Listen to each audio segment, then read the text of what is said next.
हमने तो उसे कहा था कि हमारा भाई भी अब आप हो, भाभी भी आप हो, हमारे आपके सिवा और कोई नहीं है, हमें बेसहारा नहीं करना।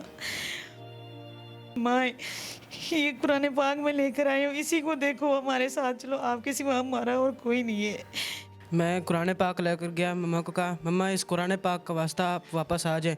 अब्बू तो अल्लाह ताला की रज़ा से चले गए, अल्लाह ताला ने हमसे छीन लिया। आप तो मत जाएं, आपके सिवा हमारा सारा और कोई नहीं है। लेकिन मम्मा ने एक बात भी नहीं सुनी, वो अपनी मेहंदी रसा रही थी हाथों में। नाना बुआ है, उसने क्या तुम्हारी कोई माँ नहीं है, इधर चले जाओ यहाँ से, धक्के देकर घर से बाहर निकाल दिया।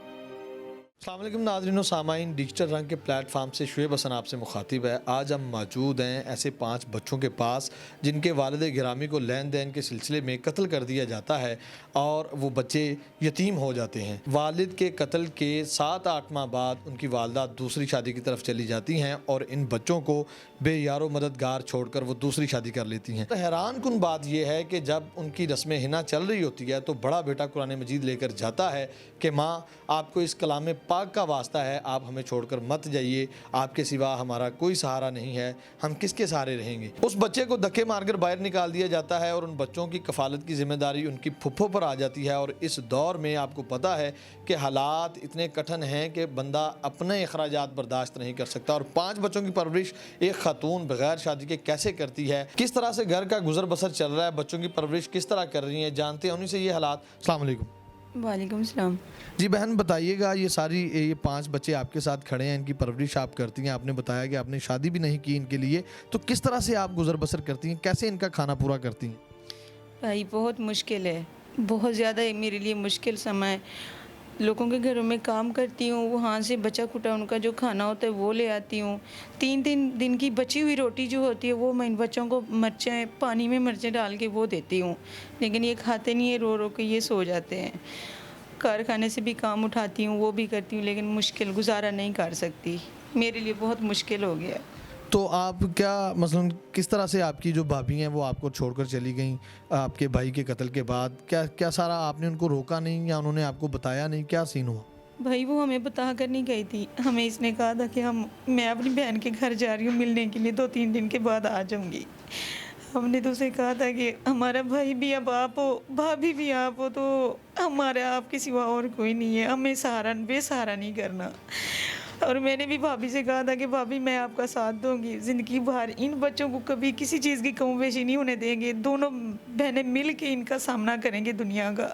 लेकिन भाभी जब इधर से गई, इन तीनों बेटियों को साथ ले गई थी अपनी बहन के घर, वहाँ से 2 दिन गुजरे या 1 दिन गुजरे, इसके पाँव से पहले इसने चांदी की पहनी हुई थी, वो उतार के ले गई है। वो शादी करने के लिए चली गई, फिर आपको कैसे पता चला कि वो शादी करने के लिए गई?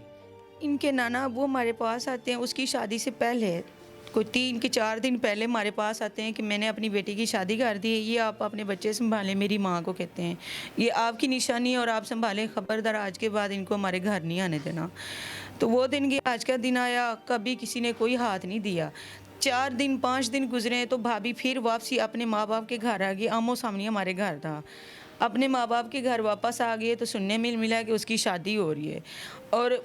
और तो कोई इनको हाल नहीं नजर आई। ये बच्चा समझदार था, उस टाइम भी ये वो पहला सिपारा पढ़ रहा था कुरान पाक का, तो इस बच्चे ने कुरान पाक हमें भी नहीं बताया, इस बच्चे ने कुरान पाक उठाया, कुरान पाक उठा के तो सामने तो घर था, अपनी माँ के घर चला गया ना, शाम का टाइम था, उधर उनके ढोल बाजे बज रहे थे, उधर लेके चला गया और उधर जाके अपनी माँ को कहते कि माँ, ये कुरान पाक में लेकर आए हो, इसी को देखो, हमारे साथ चलो, आपके सिवा हमारा और कोई नहीं है। बेटा, जब आप गए कुरान मजीद लेकर अपनी माँ के पास और वो सारी रस्म चल रही थी, तो क्या वाक़या पेश आया?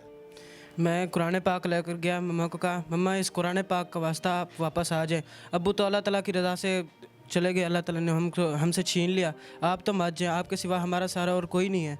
लेकिन मम्मा ने एक बात भी नहीं सुनी, वो अपनी मेहंदी रसा रही थी हाथों में। बदले में नाना बुआ है, उसने क्या तुम्हारी कोई माँ नहीं है, इधर चले जाओ यहाँ से, धक्के देकर घर से बाहर निकाल दी। तो ये सारा वाक़या आपकी मामा के सामने पेश आया जब आपके नाना अबू धक्के दे? जी। तो उन्होंने, आपने बदले में मसलन कुछ नहीं कहा उनको कि माँ, नाना आप हमें जो है वो रख लें या किस तरह से हम जिएंगे? उसने मेरी बात नहीं कहने दी मुझे, क्या जा यहाँ, कह रहा था जाओ यहाँ से, तुम्हारी कोई माँ नहीं है इधर। ठीक, ये बच्चा फिर वहाँ से वापस आता है और आपको आके सारा माजरा बताता है कि मेरी माँ की जो मेहंदी चल रही है, तो आपने क्या रद्द अमल ज़ाहिर किया? क्या आपने कुछ नहीं किया कि जाके रोक सकें या कोई ऐसा मामला? हम उनको तो नहीं रोक सके अपने भाई की तस्वीरों को उठा के। अल्लाह से कहते रहे कि अल्लाह हमारा क्या कसूर था, हमारे भाई भी चला गया, माँ भी चली गई, अब इन यतीम बच्चों को क्या करें, इनको कहाँ से खिलाएं, क्या करें इनके साथ। कब से आप इनकी परवरिश कर रही हैं, कितनी देर हो गई इसको? 7 से 8 साल होने वाले हैं। जब से वो इनको छोड़ के गई हैं। जी। ये छोटी बच्ची की उम्र कितनी थी तब वो गई हैं? 9 माह की थी। बड़ी दुनिया की बातें सुनिए कि ये कुंवारी लड़की शादी क्यों नहीं कर रही, ये झूठ बोलती है, ये बच्चों की ये नहीं है, ये गलत काम करती है। इन बच्चों की खातिर आपने ये सारा कुछ बर्दाश्त किया? जी बिल्कुल, इन बच्चों की खातिर।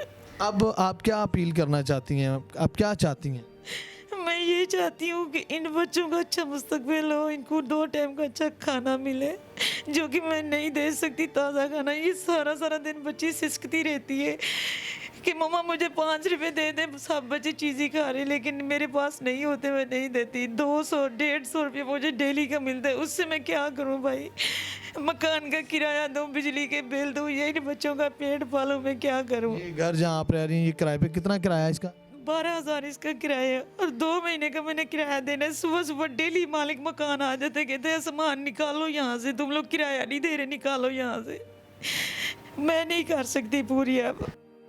जी नाज़रीन सामाइन, सारी दास्तान आपने जानी, हालात आपके सामने हैं। 5 यतीम बच्चों की कफ़ालत एक अकेली फुप्पो कर रही हैं। नाज़रीन का नंबर स्क्रीन पर चल रहा है। मुखय्यर हजरात से अपील है कि जैसे भी हो सकता है इनकी मदद करें, ताकि ये यतीम बच्चे भी अपनी ज़िंदगी को अच्छे तरीके से गुजार सकें। इनकी मदद करके आप अगली दुनिया में भी सुरखरू हो सकें।